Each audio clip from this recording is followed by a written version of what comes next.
Sean Sheehan here for Severe MMA, standing alongside John Kavanagh as we prepare for Bellator Dublin coming up here in a couple of weeks' time.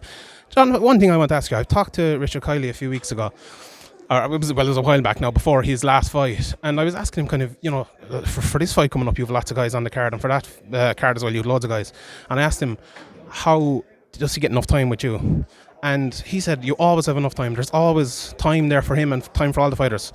I've always wanted to ask you, how do you get that time for all the fighters with all of them? Okay, if you'd won 3 weeks apart, fighting different times, different cards, it'd be easier, but all in the same night. How do you do it? So you mean on fight night, how will I have enough time with them? Or in the league? The whole camp.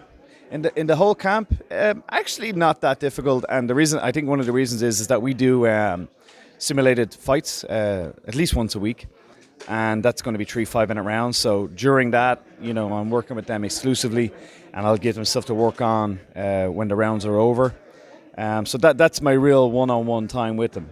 Now I do also tell them that for being involved in a big fight team has its advantages. We've no shortage of sparring partners. We get good opportunities and so on. But I also need people to be self-starters. I'm not going to go around and wipe your nose for you. So the opportunities are there, the sparring partners are there. I've taken on a new full-time coach as well, Dave Roach, incredibly knowledgeable martial artist himself. So yeah, I see where you're coming from, but it's not been a problem yet. And like I said, it's the likes of Richard Kiley, experienced. They know how to put on their trousers one leg at a time, So it was the 5-year anniversary of UFC Dublin this week, and obviously this is kind of a big transition from Irish fighters to go from kind of the UFC to Bellator now, with a lot of them coming up on this card. Conor McGregor is the only Irish-trained, Irish-based fighter in the UFC at the moment. Did you think 5 years ago, if someone told you now that was the case, would you be a little bit shocked by that? Is that true? Yeah, it is. Yeah. Joseph Duff, he's the other Irish one, but he's obviously in Canada. Oh yeah. It's also my 5-year anniversary of getting engaged today. Okay. Congratulations. Orla just rang to tell me that we both had forgotten. When's the wedding? Yeah. Anyway, next question. Would I have been surprised? Yeah, I guess so. That is a little unusual, considering the amount of talent we have and the amount of Irish fighters signed to Bellator. You would think there would be more in the UFC. So yeah, you got me on that. So obviously, you've called your gym straight Bellator gym. There's all your fighters basically are in Bellator now, even like Danny Nyland coming up, making her pro debut and stuff like that. You're promoting your own cards now as well, and the winner of that with the Euro Fight Night is going to be going to Bellator. You're obviously doing a bit of management, coaching and stuff as well, and you're the president of the Irish Mixed Martial Arts Association. Do you think there's kind of any conflicts between all of those roles that you see kind of from day to day? For example? Like, you're promoting a card, right? If you're the president of the Irish Mixed Martial Arts Association, it's about the best for MMA. But when you're a promoter, you want to be the best for the promoter. Now, I know, and I suppose that's another question, will you be promoting cards in Ireland? But do you think there could be a conflict there between those two positions?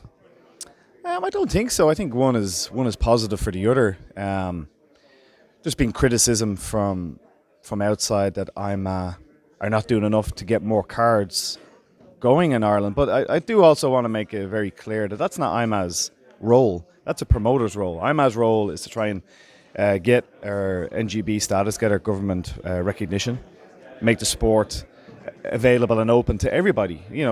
People have this head, and if you think of MMA, they think of events like this, big Friday night, big Saturday night events. Whereas that's not what really IMA's about. It's about participation levels from 4 years of age to 64 years of age. Whether you're training, you're going to be a judge, a competitor, a referee, a coach. It's all encompassing, and we're trying to become like the other regular sports. My role as a promoter is very limited. I'm dipping my toes back in. I did EFN with Conor in 2013, and now in 2019 I'm giving it another go. The first event will be in Manchester, just to kind of see how it goes. And then, of course, I want to bring more shows to Ireland and keep not just my gym, but all the gyms. I have a great working relationship with the likes of Andy Ryan from Team Rhino, and the other gyms around the country. So yeah, it's when a rising tide raises all ships. So when we all have more opportunities to compete, when everybody's level improves, that's good for everybody. Just two more quick things. I suppose last thing on the Irish Mixed Martial Arts Association, a criticism maybe myself and a lot of people have is that we don't kind of hear what's going on. And obviously there's, it's a lot of paperwork and stuff like that. Is that something you could improve on? Like maybe just a press release every couple of months or something like that to let us know where it is? And could you let us know where exactly it is and what situation is and how long more it will take? Yeah, no, it's something we take on board.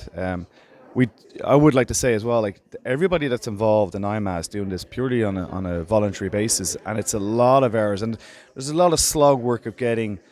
I have to, I'll always give credit to Dino. He did so much about getting Garda vetting, getting our child protection act in place, getting coaching courses going, judging courses going.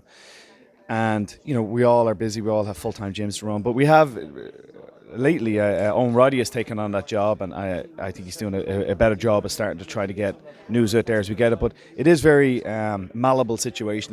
It's changing all the time. We're in the closing stages now of making our formal application to Sport Ireland to be, it's almost like a pre-NCT. We send it in to see where we're lacking. But yeah, that's not quite been decided yet on exactly when that will happen, but I do hope it's soon. And when we do that, we for sure will be involved in the media because we'll need your support too.